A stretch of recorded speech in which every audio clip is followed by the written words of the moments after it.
Say when. Hi, I'm Mrs. Saxton, principal of Maple Leaf Intermediate School, and I'm very excited today because I have an opportunity to kick off the reading of The World According to Humphrey by reading Chapter 1. Chapter 1, The World According to Humphrey by Betty G. Burney.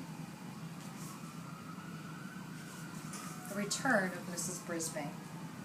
Today was the worst day of my life. Miss Mack left room 26 of Longfellow School for good, and that's bad. Worse yet, Mrs. Brisbane came back. Until today, I didn't even know there was a Mrs. Brisbane. Lucky me. Now I want to know, what was Miss Mack thinking? She must have known that soon she'd be leaving without me, and that Mrs. Brisbane would come back to room 26, and I'd be stuck with her. I still love Miss Mack more than any human or hamster on earth, but what was she thinking? You can learn a lot about yourself by taking care of another species, she told me on the way home the day she got me. You'll teach those kids a good thing or two. That's what she was thinking. I don't think she was thinking very clearly. I'm never going to squeak to her again. Of course, I'll probably never see her again because she's gone. But if she comes back, I'm not even going to look at her. I know that last sentence doesn't make sense. It's hard to make sense when your heart is broken. On the other hand, until Miss Mack arrived, I was going nowhere down at Pet-O-Rama. My days were spent sitting around looking at a bunch of furry things in cages just like mine. We were treated all right. Regular meals, clean cages, and music piped in all day. Over the music, Carl, the store clerk, would answer the phone. Open 9 to 9, 7 days a week, corner of 5th and Alder, next to the Dairy Maid. Back then, I feared I'd never see 5th and Alder, much less the Dairy Maid. Sometimes I'd see human eyes and noses, not always as clean as they should be, poking up against the glass. Nothing ever came of it. The children were excited to see me, but the parents usually had other ideas. Oh, come see the fishes, Cornelia. So colorful and so much easier to take care of than a hamster, Mama might say. Or, no, Norbert, they have the cutest little puppies over here. After all, a dog is a boy's best friend. So there we were, hamsters, gerbils, mice, and guinea pigs. Not nearly as popular as the fish, cats, or dogs. I suspected that I'd be spinning my wheel at Pet-O-Rama forever. But once Miss Mack carried me out the door, a short 6 weeks ago, my life changed fast. I saw 5th. I saw Alder. I saw the Dairy Maid with the statue of a cow in an apron outside. I was dozing when she first came to Pet-O-Rama, as I do during the day because hamsters are more active at night. Hello, a warm voice awakened me. When I opened my eyes, I saw a mass of bouncy black curls, a big happy smile, huge dark eyes. She smelled of apples. It was love at first sight. Aren't you the bright-eyed one? She asked. And I might return the compliment, I replied. Of course it came out, squeak, squeak, squeak, as usual. Miss Mack opened up her purse with the big pink and blue flowers on it. I'll take him, she told Carl. He's obviously the most intelligent and handsome hamster you have. Carl grunted. Then Miss Mack picked out a respectable cage. Okay, not the 3-story pagoda I had my eye on, but still a nice cage. And soon, amid squeals of encouragement from my friends in the small pet department, from the teeniest white mouse to the lumbering chinchilla, I left Pet-O-Rama with high hopes. We sped down the street in Miss Mack's bright yellow car. She called it a bug, but I could see it was really a car. She carried my cage up the stairs to her apartment. We ate apples. We watched TV. She let me run around outside my cage. She gave me my very own name, Humphrey.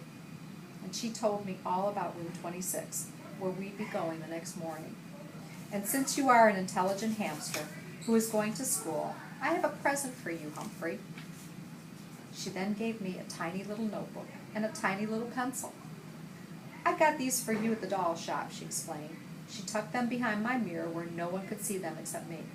Of course, it might be a while before you learn to read and write, she continued, but you're smart, and I know you'll catch on fast. Little did she know, I could already make out some words from my long, boring days at the Pet-O-Rama. Words like chew toys, kibble, pooper scoopers, Remember, a hamster is grown up at about 5 weeks old. So if I could learn all the skills I need for life in 5 weeks, how long could it possibly take to learn to read? I'll tell you, a week. Yep, in a week I could read and even write a little with that tiny pencil. In addition to schoolwork, I learned quite a bit about the other students in room 26, like lower your voice, AJ, and speak up, Saya, and wait for the bell, Garth, and Golden Miranda. Even after I found out her name is really Miranda Golden, I thought of her as Golden Miranda because of her long blonde hair. After all, I am a golden hamster. Yes, life in room 26 suited me well during the day. My cage had all the comforts a hamster could ask for. I had bars on the window to protect me from my enemies. I had a little sleeping house in one corner where no one could see me or bother me. There was my wheel to spin on, of course, and a lovely pile of nesting material. My mirror came in handy to check my grooming and to hide my notebook. In one corner I kept my food. The opposite corner was my bathroom area because hamsters like to keep their poo away from their food. Who doesn't? All my needs were taken care of in one convenient cage. At night I went home from school with Miss Mack and we watched TV or listened to music. Sometimes Miss Mack played her bongo drums. She made a tunnel on the floor so I could race and wiggle to my hamster's heart's content. Oh, the memories of those 6 weeks with Morgan McNamara. That's her real name, but she told her students to call her Miss Mack. That's how nice she is, or was. On the weekends, Miss Mack and I had all kinds of adventures. She put me in her shirt pocket, right over her heart, and she took me with her to the laundry room. She had friends over, and they laughed and made a fuss over me. She even took me for a bike ride once. I can still feel the wind in my fur.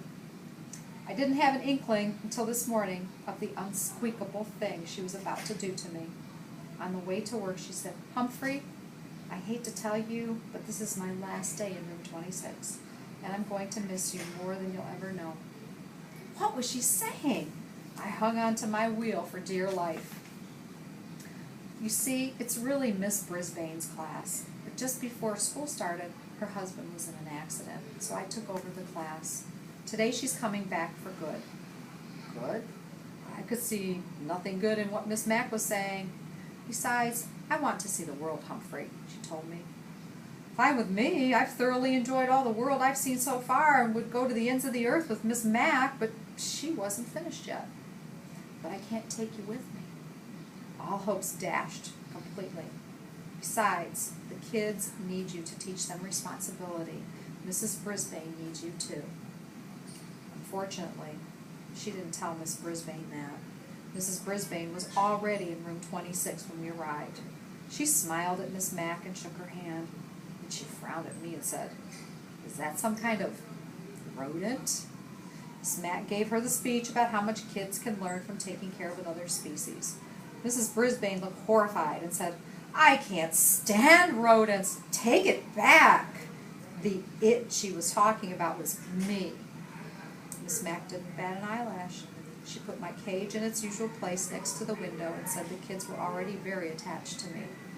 She attached Dr. Harvey H. Hammer's Guide to the Care and Feeding of Hamsters to the cage, along with a chart to make sure I was fed and my cage was cleaned on time.